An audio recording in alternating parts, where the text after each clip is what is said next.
নমস্কাৰ বন্ধু বান্ধৱীসকল সকলোকে মই মোৰ অন্য নতুন ভিডিঅ'লৈ স্বাগতম জনাইছো। বন্ধুসকল আপোনালোকৰ এডিআৰই যেটো হায়াৰ সেকেন্ডাৰী লেভেলৰ এক্সাম হেতু আপোনালোকৰ হৈ গল সকলোমে আৰু আপোনালোকৰ মোৰ আগৰ ভিডিঅ'টোৱে বহুতে চাইছে যেটো কাট অফৰ ওপৰত মই ভিডিঅ' বনাইছিলো তাত বহুতে আপোনালোকে কমেন্ট কৰিছে নিজৰ মাৰ্কস লৈ বহুতেৰ ভাল মাৰ্কস হেতু আৰু আপোনালোকৰ বহু সংখ্যক কেণ্ডিডেটে আপোনালোকে এক্সাম ক্লিয়াৰ কৰিব যেটো ৰিটেন এক্সাম আছে আৰু বন্ধুসকল এই ভিডিঅ'টোত মই কৈছিলো যে কাট অফ টু মই 1:2 ৰেশিও বনাই পেলাইহে মই কাট অফ টু বনাইছিলো যেহেতু লাষ্ট ইয়াৰ মানে লাষ্ট টাইম যেটো এডিআৰই হৈছিলে তাত গোটেই গিটা ষ্টেজতে 1:2 কে সিলেকশন কৰিছিলে অৰ্থাৎ এইচএস লেভেলৰ হক বা ব্যাচেলাৰ ডিগ্ৰী উইথ কম্পিউটাৰে হক বা ব্যাচেলাৰ ডিগ্ৰী অনলি ব্যাচেলাৰ ডিগ্ৰীতে হক মানে গোটেই গিটাতে 1:2 ৰেশিওতে তেওঁলোকে সিলেকশন কৰিছিলে স্কিল টেষ্টলৈকে আৰু সেই হেতুকে মই এইবাৰো 1:2 ৰেশিও ধৰি পেলাই কাট অফ টু বনাইছো যদি 1:2 ৰ বাহিৰে 1:3 হয় বা 1:5 হয় গতিকে কাট অফ টু আকৌ কমি আহিব আৰু নাম্বাৰ অফ ক্যান্ডিডেটস বেছি সিলেকশন হ'ব স্কিল টেষ্টলৈকে গতিকে বন্ধুসকল আপোনালোকে কোনেও নাজানে কাট অফ ময়ো নাজানো হেতু জাস্ট এটা আমাৰ এক্সপেক্টেড কাট অফ হে আছিল গতিকে আপোনালোকে যদি 100 ৰ ওচৰে পাজৰে আপোনালোকৰ মাৰ্কস আছে গতিকে আপোনালোকে স্কিল টেষ্টৰ কাৰণে প্ৰিপাৰেচন কৰি দিয়ক আৰু কোনে স্কিল টেষ্টৰ প্ৰিপাৰেচন কৰিব যাৰ 29th এক্সাম নাই অৰ্থাৎ 29 সেপ্টেম্বৰত যাৰ আপোনালোকৰ এক্সাম নাই অৰ্থাৎ ডিগ্ৰী লেভেলৰ যাৰ এক্সাম নাই তেওঁলোকে কম্পিউটাৰ টেষ্টৰ আৰম্ভ কৰি দিব পাৰে প্ৰিপাৰেচন আৰু বন্ধুসকল যাৰ 29th এক্সাম আছে গতিকে এতিয়া আপোনালোকে কম্পিউটাৰ টেষ্টৰ কথা ভাবাৰ কোনো দৰকাৰে নাই আপোনালোকে আকৌ 29 ৰ এক্সামটো ভালকৈ দি লও তাৰ পিছত আপোনালোকে দুটা এক্সামৰ কাৰণে অৰ্থাৎ এইচএস বা ডিগ্ৰী দুটা লেভেলৰ কাৰণে আপোনালোকে কম্পিউটাৰ এক্সামৰ প্ৰিপাৰেচন কৰিব বন্ধুসকল আজিৰ ভিডিঅ'টোত আমি লাষ্ট ইয়াৰ কম্পিউটাৰ টেষ্ট কেনেকুৱা হৈছিল আৰু কি লেভেলৰ কোৱেশ্চনছ আহিছিল কিমান মাৰ্কছৰ হৈছিল কিমান টাফ আছিল লেভেলটো আৰু সিলেবাস কি আছিল সেই বিষয়ে কথা পাতিম গতিকে বন্ধুসকল আপোনালোকে নিজৰ মাৰ্কছক লৈ বা কাট অফৰ ওপৰত নিৰ্ভৰ কৰি পেলাই আপোনালোকে মানে এক্সপেক্টেড কাট অফৰ ওপৰত নিৰ্ভৰ কৰি পেলাই আপোনালোকে প্ৰিপাৰেচনটো ৰখাই নিদিব আপোনালোকে কম্পিউটাৰ টেষ্টৰ প্ৰিপাৰেচন এতিয়া ষ্টাৰ্ট কৰি দিব পাৰে আৰু বন্ধুসকল এতিয়া মই সিলেবাসৰ কথা যদি কওঁ মই আপোনালোকে স্ক্ৰিনত দেখা পাব মই শেয়াৰ কৰিছো স্ক্ৰিনত আপোনালোকে চাওক syllabus for computer test category 1 HSLC in science or HSLC দুটা ক্যাটেগৰিত পোষ্ট আছে আপোনালোকে জানে এটা নৰমাল যেটো এইচএস লেভেল আৰু এইচএস উইথ সায়েন্স সব বন্ধুসকল তিনিটা আপোনালোকৰ কোৱেশ্চন আহিব এটা হৈছে এমএস ওয়াৰ্ডৰ এটা এমএস এক্সেলৰ আৰু এটা এমএস পাৱাৰ পইণ্টৰ এটো মই লাষ্ট ইয়াৰৰ যেটো আমাৰ সিলেবাস আছিল সেইখিনি হে আপোনালোকৰ আগত শেয়াৰ কৰি আছো এমএস ওয়াৰ্ডত কি আছিল document creation basic formatting editing আৰু এলাইনমেন্ট এণ্ড প্ৰিন্টিং আপোনালোকৰ কোৱেশ্চন এটা দিয়া থাকিব তাত এটা পেৰাগ্ৰাফ দিয়া আছিল আৰু পেৰাগ্ৰাফটোত আপোনালোকৰ কিমান ওয়াৰ্ড টাইপ কৰিব লাগে হেতু থাকিব মানে গুটেইখিনি পেৰাগ্ৰাফটো টাইপ কৰিব লাগিব আৰু তাত কিছুমান ইনষ্ট্ৰাকচন দিয়া হ'ব যেনে বেসিক ফৰমেটিং কিছুমান কৰিব দিব এডিটিং কৰিব দিব আৰু লাষ্টত এলাইনমেন্ট কৰিব দিব আৰু লাষ্টত তাৰে প্ৰিন্ট আউট এটা ওলাব দিব ইটো আছিল এমএস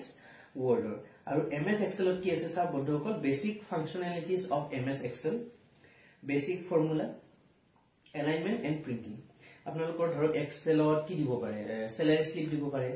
বা আপোনালোকৰ এক্সেলত মাৰ্কশিট বনাব দিব পাৰে তেনেকুৱা ধৰণৰ এক্সেলত আপোনালোকক কোৱেশ্চনছ দিয়া থাকিব আৰু তলত তাৰ পিছত আপোনালোকৰ লিখা থাকিব যে কি কি আপোনালোকক কৰিব লাগে সাপোজ মাৰ্কশিট যদি বনাব লাগে কিমান জন ক্যান্ডিডেটৰ বনাব লাগিব মিনিমাম মাৰ্কস ওলাব দিব পাৰে ম্যাক্সিমাম মাৰ্কস ওলাব দিব পাৰে পাৰ্সেন্টেজ ওলাব দিব পাৰে আৰু হিবোৰ আপোনালোকে ম্যানুয়ালি নহয় উইথ ফৰ্মুলা আপোনালোকে এক্সেলত বনাব লাগিব তাৰ পিছত লাষ্টত আপোনালোকে এক্সেলখন প্ৰিন্ট কৰিব দিব পাৰে তাৰ পিছত এমএস পাৱাৰ পইণ্টত কি আছিল আপোনালোকক স্লাইড বনাব দিলে 3টা 4টা বা 5টা স্লাইডৰ এটা পাৱাৰ পইণ্ট পিপিটি বনাব দিব পাৰে তাত বিভিন্ন ধৰণৰ স্লাইডৰ ওপৰত কি কি কৰিব লাগিব তাত গোটেই কোৱেশ্চনছ খিনি থাকিব আপোনালোকক কি কি লিখিব লাগিব স্লাইডখনত আৰু তাত কি কি ফন্ট সাইজ কিমান দিব লাগিব বা কেনেকুৱা ডিজাইন দিব লাগিব গোটেইখিনি তাত আপোনালোকক দি দিব গতিকে বন্ধুসকল এমএস ওয়াৰ্ড এক্সেল আৰু পাৱাৰ পইণ্টে যোৱাবাৰ আছিল এইচএস লেভেলটো গতিকে বৰ বেছি টাফ নাছিল এক্সামটো আৰু এক্সাম 25 মাৰ্কছৰ আছিল আৰু আপোনালোকৰ যিখিনি আপোনালোকৰ ইয়াতে দিয়া আছে সিলেবাসৰ পৰাই আহে আৰু বেছি টাফ নাছিলে আপোনালোকে কৰিব পাৰিব আৰু এইবাৰ যেহেতু সিলেবাস এতিয়ালৈকে দিয়া নাই এইখিনি আপোনালোকে এতিয়ালৈকে কৰি থাকক যেতিয়া ৰিটেন এক্সামৰ ৰিজাল্টৰ পিছত আপোনালোকক সিলেবাস দিয়া হ'ব এইখিনিৰ উপৰিও যদি আপোনালোকৰ কিবা নতুন সিলেবাসখনত থাকে এইখিনি আপোনালোকে এড কৰি ললে কাৰণ এইখিনিতো আপোনালোকে প্ৰিপাৰেচন কৰি থাকিব গতিকে এইখিনি ৰেডিয়ে থাকিব আপোনালোকৰ যিখিনি নিউলি তেওঁলোকে আৰু যদি এড কৰে এইখিনি আপোনালোকে নতুনকে প্ৰিপাৰেচন কৰিব গতিকে আপোনালোকৰ প্ৰিপাৰেচনটো বহুত আগবাঢ়ি থাকিব আৰু মেইনলি এইখিনিয়ে থাকিব তথাপিও যদি আপোনালোকৰ কিবা এড কৰিব লগা থাকে এতিয়া আপোনালোকে অফিচিয়েল সিলেবাস যেতিয়া মুকলি হ'ব তাৰ পিছত আপোনালোকে এড কৰিব বন্ধুসকল এইখিনি সিলেবাসৰ উপৰিও আপোনালোকৰ কম্পিউটাৰৰ কেইটামান মানে স্কিল টেষ্টৰ ওপৰত কেইটামান আপোনালোকক ইম্পৰ্টেন্ট বা জানিবলগীয়া কথা আপোনালোকক কৈ থওঁ যেহেতু বন্ধুসকল আপোনালোকৰ কম্পিউটাৰ টেষ্ট ৰিটেন টেষ্টৰ পিছত হ'ব আৰু ৰিটেন টেষ্টৰ মাৰ্কস কোনেও গম নাপায় আপোনালোকে যেহেতু এক্সপেক্টিং এটা আপোনালোকৰ এক্সপেক্টেড মাৰ্কস আছে নিজৰ নিজৰ এইখিনি আপোনালোকে এক্সপেক্ট কৰি আছে সেইমতে অলপমান কমো হ'ব পাৰে বা বেছি হ'ব পাৰে এতিয়া সব বন্ধুসকল স্কিল টেষ্ট কিমান ইম্পৰ্টেন্ট হয় আপোনালোকে সাপোজ 110 এক্সপেক্ট কৰি আছে আৰু কাট অফ কিবা কাৰণত 108 গল অৰ্থাৎ আপোনালোকে 2 মাৰ্কস বেছি পাই বা কোনোবা এজনে 2 মাৰ্কস বেছি পাই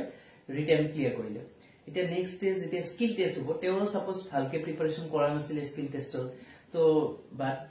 বহুত মাল্টিপল শিফটৰ এক্সাম হয় বন্ধুসকল মই আগৰ এটা ভিডিঅত কৈছো আপোনালোকৰ 3-4 দিন ধৰি এক্সাম চলিব বহুত ক্যান্ডিডেট যেহেতু এটা শিফটত কৰা পসিবল নহয় 4-5টা মান শিফট হ'ব এদিনত আৰু পিছত 3-4 দিন হ'ব এক্সাম গতিকে সবৰে কোৱেশ্চন লেভেল বেলেগ বেলেগ থাকিব গতিকে তাৰ কেতিয়াবা কিছুমানৰ টাফ শিফট পৰি যাব পাৰে ইপিনে চাও আপুনি 2 মাৰ্কস লৈ কাট অফ ক্লিয়াৰ কৰিছে ৰিটেনৰ আৰু হেপিনে আপোনালোক কিবা লাগ বেয়া আছিল অকমান টাফ শিফট পৰিলে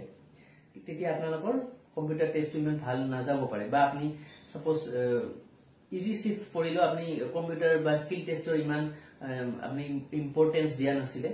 যাৰ কাৰণে আপোনালোক ইমান এটা এক্সাম ভাল নহল এতিয়া সব যেহেতু আপুনি 2 মাৰ্কস লৈ কাট অফ ক্লিয়াৰ কৰিছে স্কিল টেষ্টও ভাল নহল গতিকে আলটিমেটলি আপুনি ফাইনাল সিলেকশনৰ পৰা আউট হৈ যাব কিন্তু আপোনাৰ কাট অফ যেহেতু এতিয়া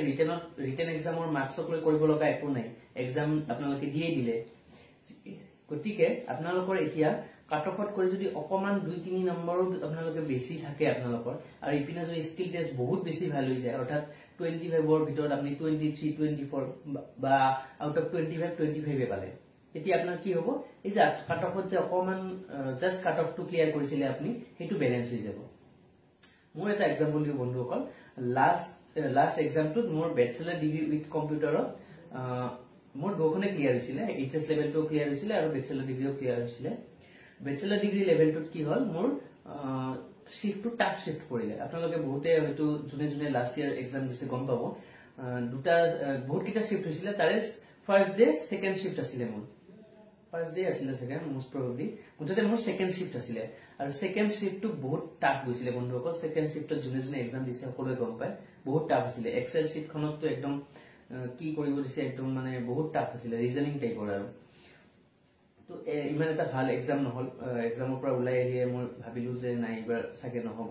এক্সাম মোৰ বহুখিনি বেয়া গৈছে কিন্তু বন্ধুসকল মোৰ যেতিয়া ৰিটেন এক্সাম দিছিলো আৰু ৰিটেন এক্সাম দি মোৰ গম পাইছিল যে মোৰ ৰিটেনত বহুত ভাল স্কোৰ এটা আহি আছিল আৰু যেতিয়া ৰিটেনৰ কাট অফও দিলে ৰিজাল্টৰ পিছত তেতিয়া মই মোৰ যেটো এক্সপেক্টেড মাৰ্কস আছিল হেতু লগত মই কাট অফটো মিলাই চালো মোৰ অলমোস্ট 15-16 মাৰ্কস মান মোৰ কাট অফতকে বেছি আছিল কিন্তু মোৰ যেটো প্ৰ্যাকটিক্যাল যেটো কম্পিউটাৰ যেটো টেষ্ট আছিল স্কিল টেষ্ট তাত কিন্তু মোৰ যেহেতু মোৰ এক্সাম বেয়া হৈছে অবভিয়াসলি মাৰ্কসৰ হেখনত কমে আহিছে নিশ্চয় যেহেতু মাৰ্কস ৰিলিজ কৰা নাই ভালকে গম নাপাও তথাপি নিশ্চয় কমে আহিছে কিন্তু মোৰ তথাপিও সিলেকশন হল কিয় হল বন্ধুসকল মোৰ ৰিটেনত মাৰ্কসটো বেছি আছিল আৰু কম্পিউটাৰত মোৰ ইমান ভাল হোৱা নাছিল সেই কাৰণে কৈছো বন্ধুসকল আপোনালোকৰ স্কিল টেষ্টটো বহুত ইম্পৰ্টেন্ট গতিকে যদিও 25 মাৰ্কস আপোনালোকে একদম ইগনোৰ নকৰিব ভালকে প্ৰিপাৰেচন কৰক যদি আপোনালোকৰ 29ত এক্সাম আছে 29 সেপ্টেম্বৰত যেটো গ্ৰেজুৱেট লেভেলৰ এক্সাম আছে হেতু যদি আপোনালোকৰ আছে একেদিন আপোনালোকে গ্ৰেজুৱেট লেভেল এক্সামটোৰ কাৰণে পঢ়ক কম্পিউটাৰ টেষ্টৰ কাৰণে এতিয়া আপোনালোকে চিন্তা কৰিব নালাগে আৰু যাৰ ব্যাচেলৰ ডিগ্ৰী এক্সামটো নাই অকল হায়াৰ সেকেন্ডাৰী লেভেলটোত এপ্লাই কৰিছে আৰু তেওঁলোকৰ এক্সামো হৈ গল আপোনালোকে এতিয়া দেৰি নকৰিব কম্পিউটাৰ টেষ্টৰ কাৰণে আৰম্ভ কৰি দিয়ক যদি বহুত ইউটিউবত আজিকালি এভেইলেবল ৰিসোৰ্স আপোনালোকে ইউটিউবৰ পৰা চাব পাৰে বা কোনোবাই ভাবিছে মই ক্লাছ লম ইউটিউবত ভালকে বুজি নাপাওঁ আপোনালোকে ক্লাছ ল'ব পাৰে মুঠতে যি নহওক আপোনালোকে প্ৰিপাৰেচন আৰম্ভ কৰক গতিকে বন্ধুসকল এইখিনি আছিল আপোনালোকৰ কম্পিউটাৰ টেষ্ট ৰিলেটেড আৰু বেচেলাৰ ডিগ্ৰী লেভেল যেটো এক্সাম 29 আছে হেতু হৈ যোৱাৰ পিছত আমি বেচেলাৰ ডিগ্ৰী লেভেলত কম্পিউটাৰৰ কি সিলেবাস আছিল লাষ্ট টাইম আবা এবাৰ কি আহিব পাৰে সেই বিষয়ে আলোচনা কৰিম আৰু আজি ভিডিওটো এইখিনি আছিল বন্ধুসকল আৰু আপোনালোকৰ যদি কিবা কোৱেৰি আছে জানিব লগা আছে সিলেবাস ৰিলেটেড বা এক্সাম ৰিলেটেড আপোনালোকে কমেন্ট সেকশনত দিব পাৰে মই যিমানখিনি পাৰো ৰিপ্লাই কৰিবলৈ ট্ৰাই কৰিম গতিকে নেক্সট ভিডিওত আৰু বেলেগ এটা টপিকত লগ পাম বন্ধুসকল আপোনালোকৰ লগত আৰু আপোনালোকে চেনেলটো সাবস্ক্ৰাইব কৰি ৰাখিব যাতে আপোনালোকে মোৰ আহি থকা নতুন ভিডিওবোৰ নটিফিকেশন পায় গতিকে বন্ধুসকল আজি ভিডিওটো এইখিনি আছিল থ্যাংক ইউ